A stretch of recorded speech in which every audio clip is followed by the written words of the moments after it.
Hey guys, what's going on? Third Shirt Reactions here. We're back. I'm Shane. Zach. We're back with the Clone Wars. We're watching in chronological order. We're on episode 102.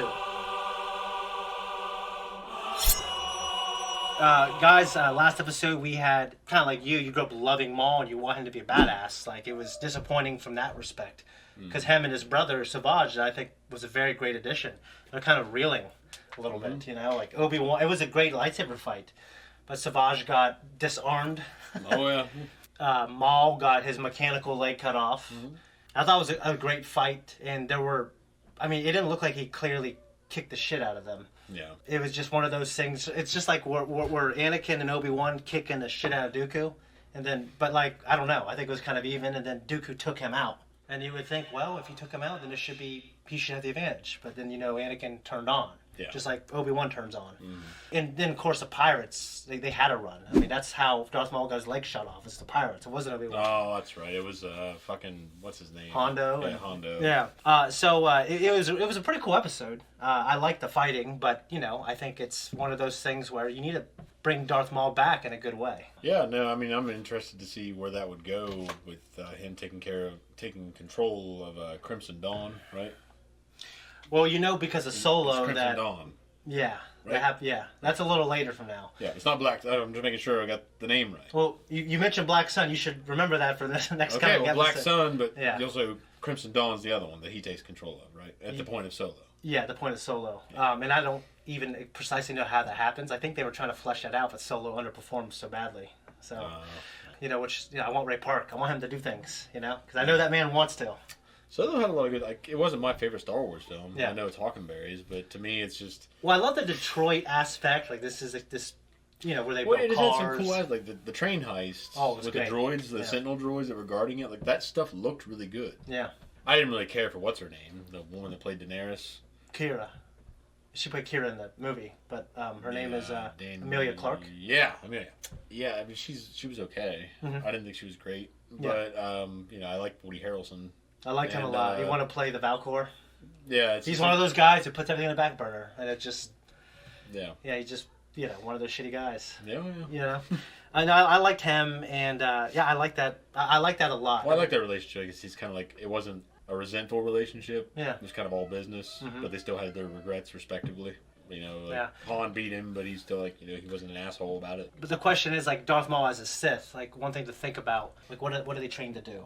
What was the point of the Rule of Two and the new Sith? Like, what were they trying to do? They're trying to take over the galaxy. So, anyways, guys, if you want to support us, we have the next 4 weeks on Patreon. We appreciate everyone who has re-upped to the 4-week tier. We appreciate you guys.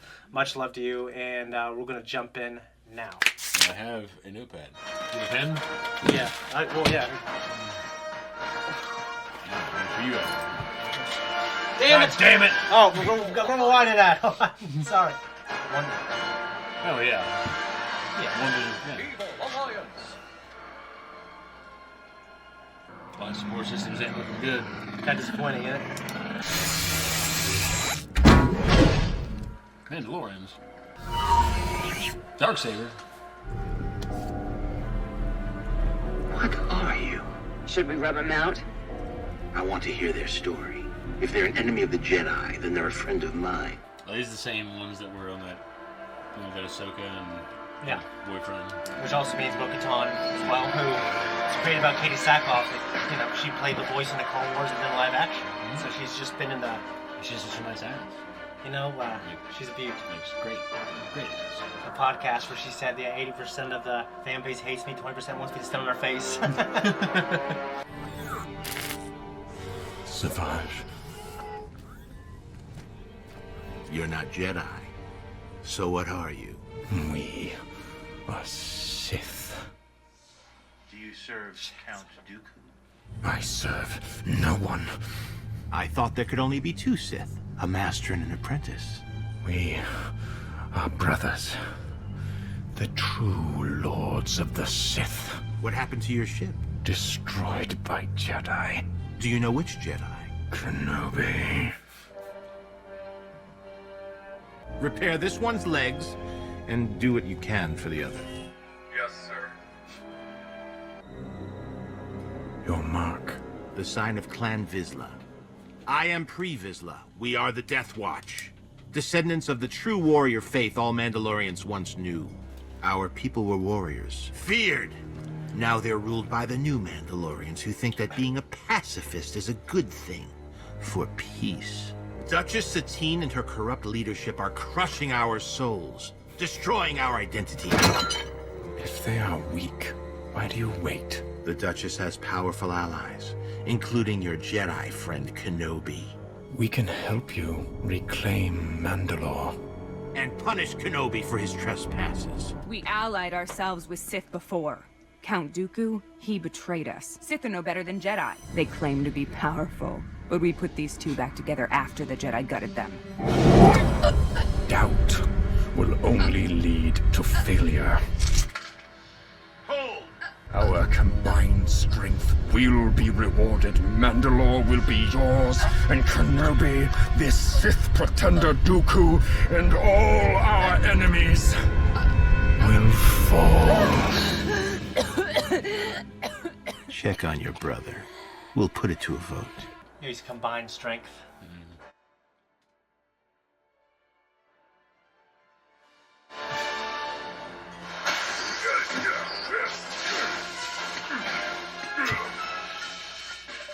Rest, apprentice. You're safe. They have much to offer, including their planet. They possess honor. Another weakness. They know nothing of our intentions. Our brothers are in favor of an alliance to liberate Mandalore. This Duchess of yours will soon discover the true burden of peace.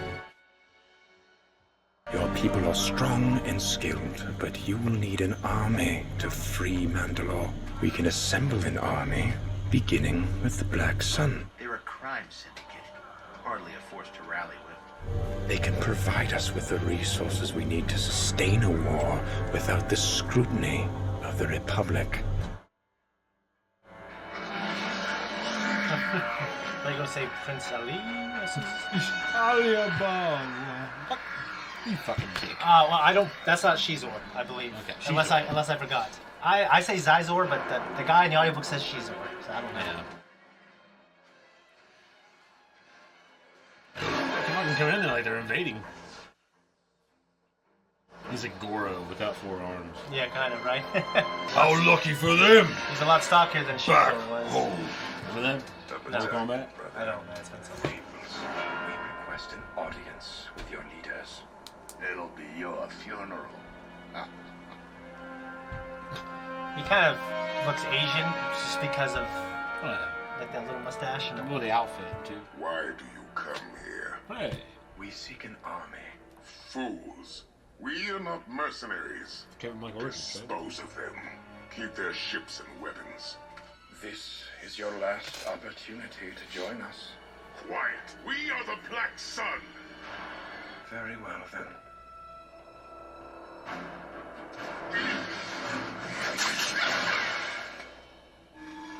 We're short-lived. I think I It would seem the decision to join us is now yours. After careful consideration, we will join you. Show us your supplies. We have our army now. I have a plan to undermine Satine. The army is weak. We are not ready for the Duchess. With my plan, we won't need a bigger force. There is only one plan, one vision. And it belongs to Death Watch. Without us, you have no army and no reason to replace the Duchess. The depth of this opportunity eludes you. You should watch and learn.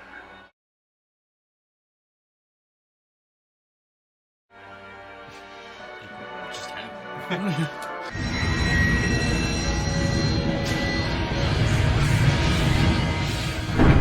More criminals. Spice dealers connected to all the crime families of Coruscant. The Pikes. They will be the next to join us. We know you've been forming an army. Were you expecting us? The Underworld's a small community. I have no desire to oppose you. We come to join you.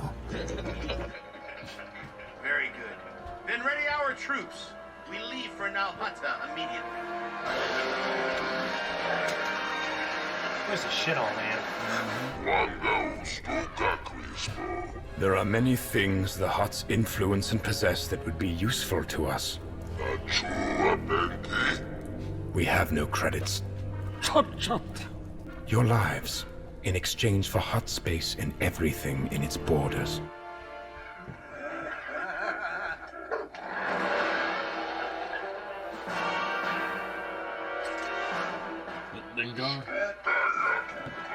I know he lives, so.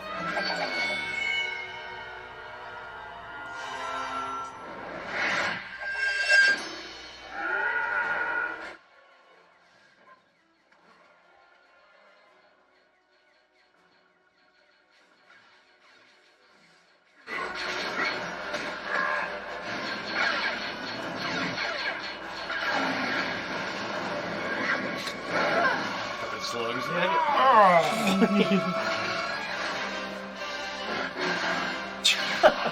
Those poor guys. How'd the meeting go?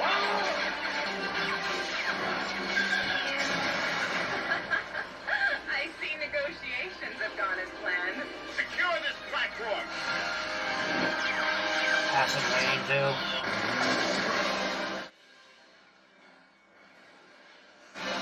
Good shot.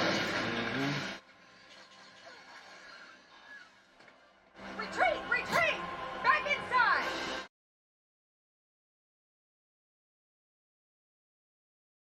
This guy just got. Look! Some chick on the ceiling. That one's Zabra girl.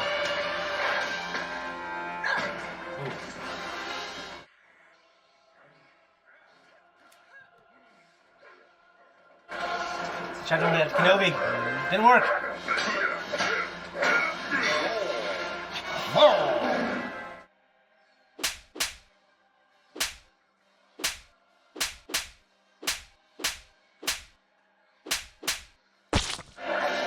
You know how disciplined you'd have to be to wield that fucking gun with no connection to the force.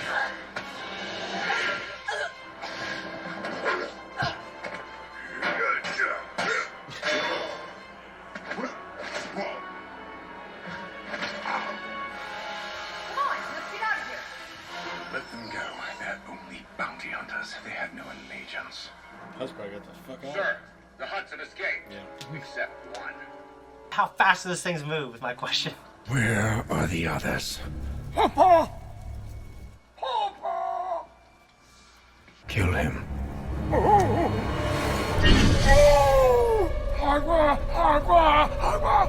Give me a location. Tatooine!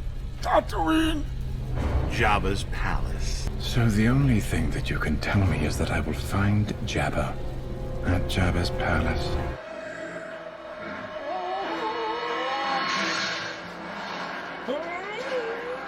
Like, imagine there's some defenseless fat man. Yeah. Look at a wheelchair. Some fantasy in mine. I'm just kidding.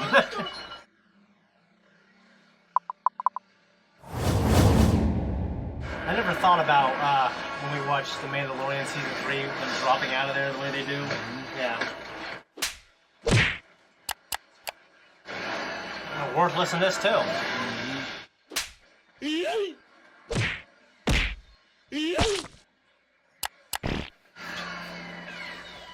was walking at him.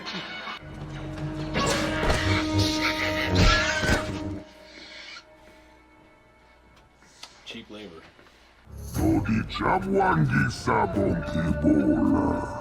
Give up, Jabba. You're the only ones left. Submit or suffer.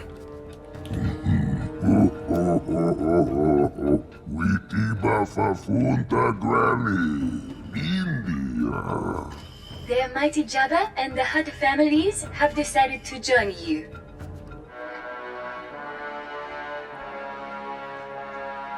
Help you guys up now.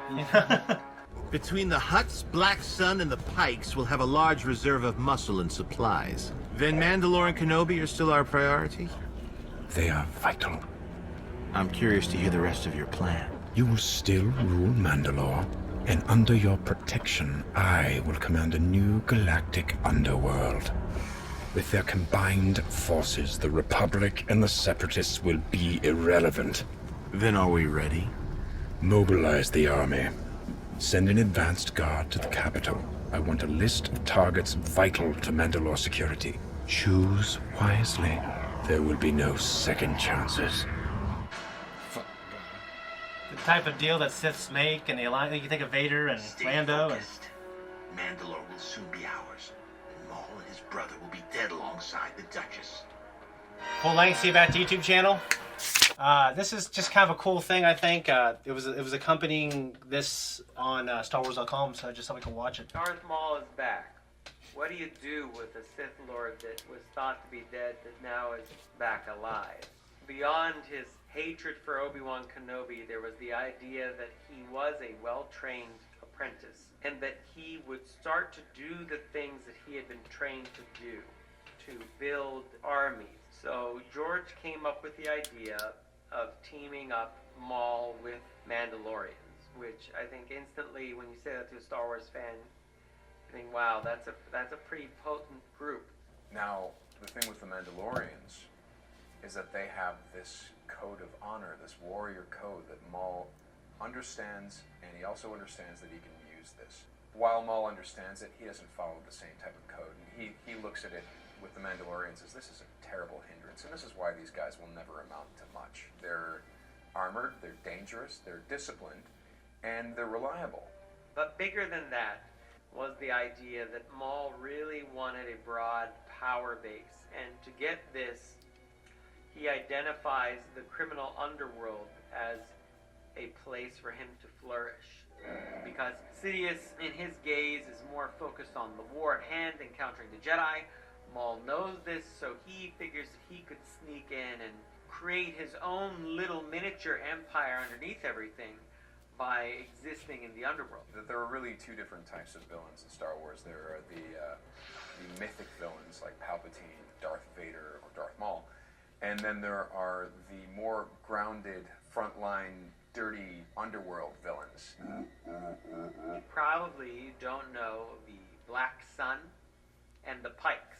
I first learned about the old game kind of multimedia platform, which was Shadows of the Empire. And I thought, well, that would be great to bring the Black Sun into the story. In a lot of EU material that I had read, Maul was pretty active in breaking up the Black Sun for Sidious. And finally, of the three groups that Maul goes after, the last are the Hutts. And the Hutts we figured would be the most resistant because they have the most power on their own. There's a decent battle there between the Hutts, and they capture one of them. And then George requested the attack and onslaught of Jabba's palace by Mandalorian soldiers and Black Sun supporting. I mean, that's some hardcore, nerderific stuff there, George. And I never thought, when starting this show, that was something that we'd ever see. But he's also being smart, and he's building a power base, and he's doing kind of what Sidious did with the Senate, though Sidious is even way more subtle than Maul is. Well, I can't say anything more, but I know how this goes now. Boy, before it's over, what Maul's up to. Wow. Wow. So what do you think of the episode? That was cool. It was intriguing. Yeah, I mean, it's nice to see just bad guys just fighting bad guys, and like nothing's good or hammy. It's just all. It was great. Like, yeah, it was great fighting, great choreography. Mm-hmm. I see kind of a style. Disappointing to see Maul not engaging as much because he's taken on the role of the mentor. Yeah. And so he's just kind of standing back and let Savage and the Mandalorians do the shit. Yeah. And because I miss him doing his little kick flips and shit, but whatever. Yeah. The idea that they had a plan when they brought him back to do this type of thing where he's going to start his own rebellion and he's going to do what Palpatine did, except probably not as well, and probably as what George said after the fact, right? Yeah. He had an idea to have Maul be, part of the criminal underworld. He did, yeah. But he also had a plan for 7, 8, 9 that, I mean, I think that was there, but I think his plans are always in motion. He had like a Rey type figure. He had a Kylo. He had Han having a son, and his son turning the dark side, and the fact that Han, he would kill Han and everything. A lot of that stuff was there, but he also had a plan to get more into the spiritual, develop the idea of the wills of the Force. The afterlife kind of. He wanted to develop that more, and Bob Iger's like, no, you're not doing that shit.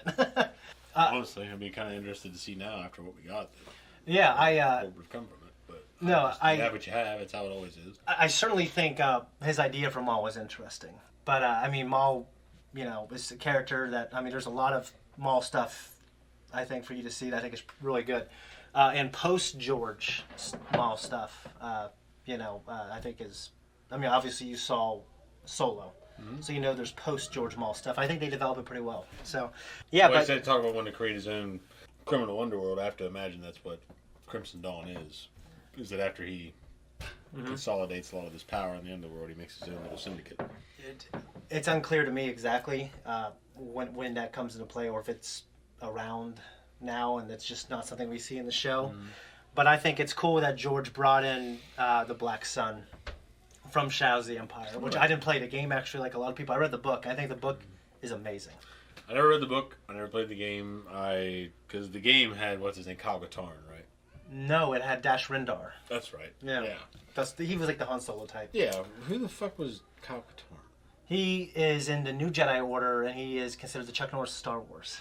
Yeah, he is like the beard, and he is kind of like... Dash Rendar like that too, except he had like red hair or something? Yeah, he had red hair, but he was like the Han Solo type. He was a pilot, and he was basically subbing in for Han. Like, he was flying the plane. Yeah, while he was a scoundrel while he was in Carbonite. Yeah. When I was buying the figures all the time when I was little, we were younger. Yeah. They included Shadows of the Empire comics. Yeah. And to me, it was always fucking egregious to have this guy, Shizor, hanging around, like, trying to show up Vader and shit. Like, I don't want this shit. Well, just read. Get away from me. I love Zyzo. I know you read it later in life. Oh, yeah. When we were younger, to me, it was like, this is my bad guy. Yeah. This is some other asshole. Yeah. That's like, it's like fucking wrestling, man. Like, there's other heels coming around trying to be the badass. Well, I can tell you, I think you would like the story because he's great in the book, but he's not in Return of the Jedi. And there's a reason for that. And I think it shows, like, they had a great idea for, like, the level of the deception that the Sith go through, and even at that point, Vader and Palpatine being kind of at odds with each other, and Vader wanting to impress Palpatine, but Shizor was trying to show him up to be the second guy. And Vader knows that, and Vader has spies on him. He has spies on Vader, and like it talks about it in a way where Palpatine has spies on everybody. And everybody, and then at the end, you also realize that Palpatine knew everything too. Yeah. And he was also testing Vader. It's so good. I think it's like one of my top 5 Star Wars books for sure. Is it even canon now though? No, but there's nothing in it that contradicts anything, so they could just say, yeah, this happened. It's kind of like the Thrawn novels. Yeah. They can say, okay, yeah, just incorporate this. Yeah, they can just incorporate it, I think, in very easily, in my opinion. Mm-hmm. But I mean, I guess they already have. Yeah, Filoni was leaning on bringing in Black Sun. He brought in Black Sun from that book. He brought in the fact that they were the Falleen. Mm-hmm. They created the Pikes, which we see them in Solo. They look really cool in Solo. Well, you see them in Book of Boba Fett. Yeah. So it's something that started just like with Death Watch and all that stuff. Like, this stuff to me is much more interesting now that I've seen The Mandalorian actually as well. Yeah. How'd you feel about Sam Witwer? I think we got a better performance as Maul. I enjoyed it. Yeah. I'll go down my list here. You had the Mandos and the Darksaber again. Pre Vizsla, which I wrote that down because I didn't remember his name from last time I saw him. Duchess Satine and Obi-Wan's little relationship. Black Sun, of course. Kevin Michael Richards. Yeah. Yeah. He played a short blip of a role. And he was great. He sounded cool. But he's been in so much, like, you hear him as Shredder in the Turtle show you're watching right now. Well, what's weird is to me that's the first thing I thought of, because to me that's his iconic thing. What's cool, though, about that is that the guy that played the Shredder in the 80s cartoon was black. It was Dr. Phil. Or not Dr. Phil, Uncle Phil. James Avery. Yeah. And this Kevin Michael Richards is black. I didn't even know that. Yeah, and to me, it's a really cool aspect of that. I don't know that it was intentional. Yeah. Like, the guys both had good voices for the roles. Yeah. But I just thought it was really cool. Yeah. It kind of ended up that way. Spice Pikes, whatever. Clancy Brown, who plays Savage Opress. Yeah. Like, he also played the role of the antagonist, or at least your competition, in Jango Fett, like the bounty hunter game in GameCube. Oh yeah, I forgot about that. And he plays in that guy's name, the character's name. Yeah. Like, you put up a good fight, Jango, and like I can't do a good Clancy Brown impression. His voice is too cool, but he, Native Ohioan. Yeah, I know, and that's take out for the win every time. And I forgot you told me that because he's also in The Mandalorian season 2. Yeah, he's that fucking. I can't remember the name. Starts with the D, the devil thing. Yeah, but but it was interesting to me though because this role coincided with Mandalorians. Yeah. And he played a. Now he's talking Mandalorian. He played a Mandalorian. That's great. That means he's been in StarWars for like 20 years. Yeah.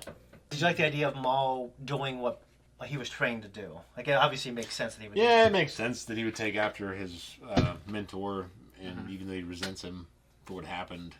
Yeah. Well, what do you think of him calling Dooku a Sith pretender? Well, because he feels like he's still alive. Yeah.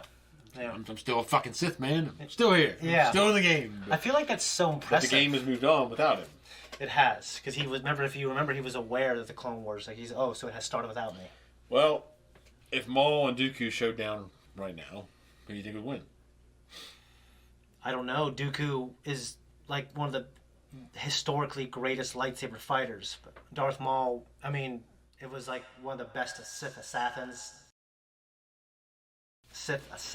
He was trained to kill. I really don't know. Got a little Mike Tyson on me there for a minute. Yeah, I know, right? Assassins.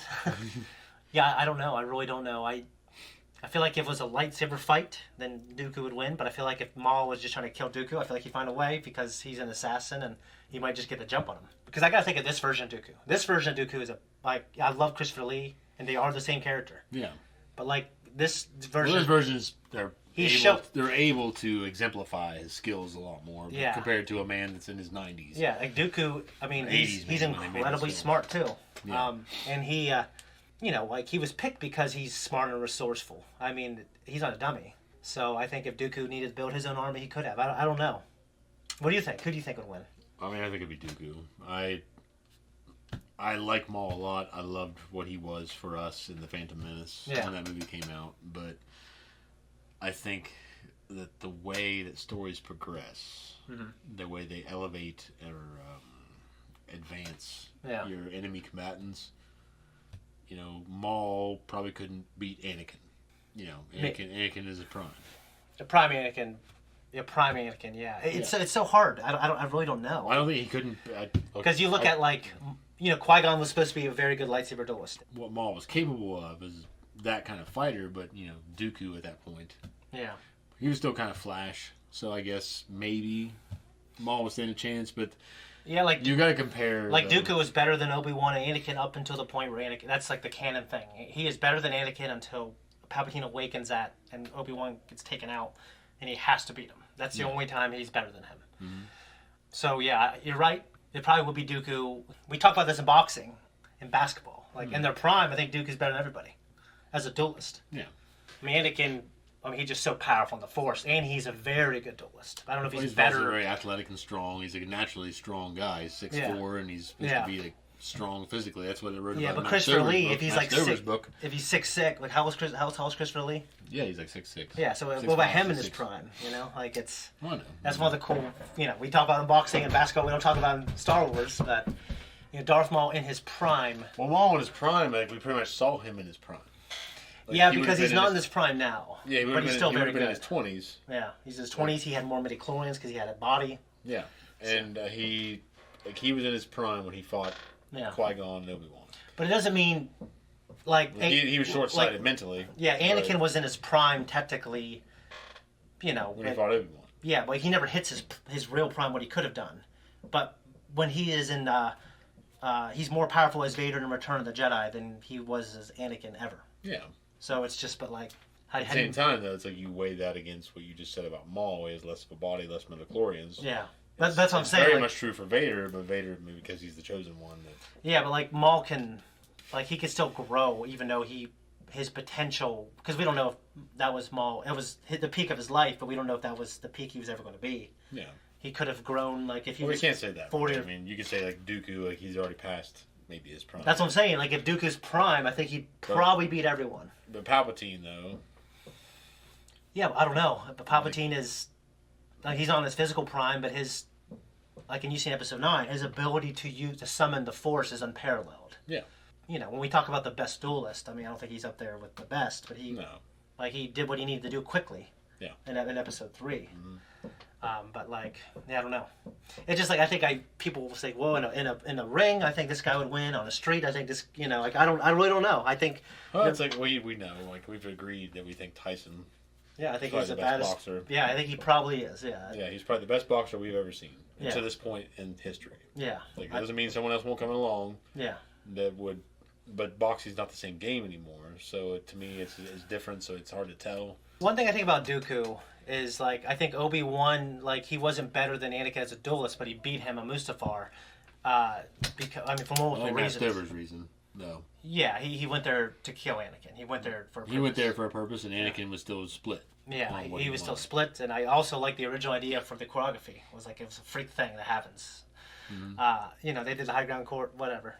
Don't love it, but it's funny now. Darth Maul's obviously smart. We know that. But Dooku, I feel like he also might have some kind of intellectual edge as well over Darth Maul. He does. Yeah. I mean, it's meant to. Yeah. He's portrayed that way. He's portrayed that way. He's portrayed as like an educated man, whereas. But Darth Maul was like. Maul would be like the guy he's trained, but he's more street. Street oriented, street smart. Yeah, but we also get like Darth Maul. Versus like Dooku's the guy that succeeds and like fucking. Dooku's the guy that would like win in Wall Street and like, but he's still like a fencer and he's still fucking badass. Because he was that way as a Jedi. Yeah, and he stays in shape and like he's the guy that's like the badass CEO, whereas Maul is like the fucking guy that's on the streets, that's still a badass. Yeah, is still intelligent, but he's like different mindsets and different. levels of well, I think education. you're right. I think we're seeing that here. I mean, he can't do what Palpatine's doing, and obviously Palpatine is very subtle about it. Mm-hmm.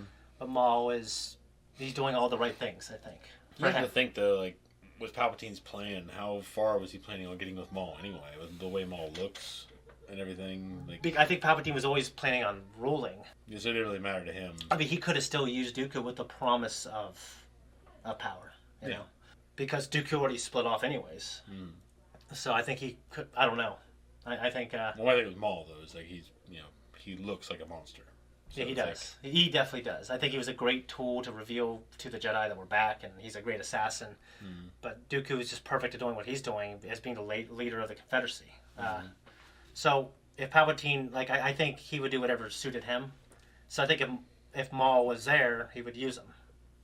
But in terms of Palpatine and Dooku and who would have inherited the title, I think whoever would have. I don't know. I think I'm definitely more of a fan of Dooku. Yeah, and it's probably just because of my love for Christopher Lee. Even though I loved Maul, Phantom Menace, I love him for a different reason. He's cool. I loved him for a different reason. Cool. Yeah, he looked fucking badass. He was just literally like that kung fu badass that we had growing up in all those movies. Yeah, it's the epitome of that. Like if someone just took that and put it in Star Wars for us. Well, Dooku's more like, this is fucking awesome. Yeah, but Dooku was like, he's just more interesting because he was a great Jedi and he left for the right reasons and he got corrupted and he probably thought like, well, I'm smart. I'm going to do it for the right reasons, and he's just great on. Palpatine was smart. Yeah, and he was great on screen. I think he's great in the Clone Wars. And Darth Maul, he's just cool. He's not deep. But that's what's funny about it is like I liked Christopher Lee a lot. I liked the character when I first was introduced to him. Yeah. But the duel you were first introduced to with him in Episode 2 was one of the worst fucking duels in Star Wars history in terms of the cinematic. Yeah, they get in real close. Big screen. You know what I mean? Like. Yeah. Episode like A New Hope was probably the worst, and then that one is the second worst. You're probably right because I'm right because like even Return of the Jedi, you have the confrontation. Yeah. And the emotion of it. And the emotion and the the struggle like that is impactful. And then in 2. Well, I'm sorry, I keep forgetting about the sequel trilogy though. Those fights weren't that good, but I write them off because I don't. I think they're all better than. I think they're not as. I definitely think 4 is worse than all those, and 2, two probably 4 is because bottom. 2 just is short. They were relying on Yoda to make it cool. 4 and I think bottom. everyone except me and you and Eric, because we care about choreography, we're the only ones that didn't like it. Yeah, I didn't fucking like it at all. Yeah, but like at the same time, it also does show how cool and great Dooku is. But as like, hey, we watch it and go home and emulate it, it was terrible for us. The fuck yeah. Yeah. So there's nothing to take home from it. Yeah, I just like I can't do what Yoda does. We couldn't do what Ray Park did. Yeah. Well, not in terms of footwork. We can spin a fucking you especially could spin a goddamn stick around and emulate that, but you couldn't do the goddamn kickflips and shit. We couldn't do that. We couldn't do that shit. Whatever his flip's called. Is that a kickflip? That's what I don't know if it's called that or not. That's what I'm referring to. Though. Yeah. So, yeah, it's just we couldn't do what he did, but we could still do enough of it. Yeah. Well, it led to like a pretty good lightsaber coffee career I used to have, and it all started just in that fucking driveway over there. We love Star Wars, and I just think this was a great one to talk about. Now you see that these characters like Death Watch, they have all these different things that they have to go through before we see them later on. So yeah, so there's a lot more to come. So anyways, guys, that's it. We're out of here.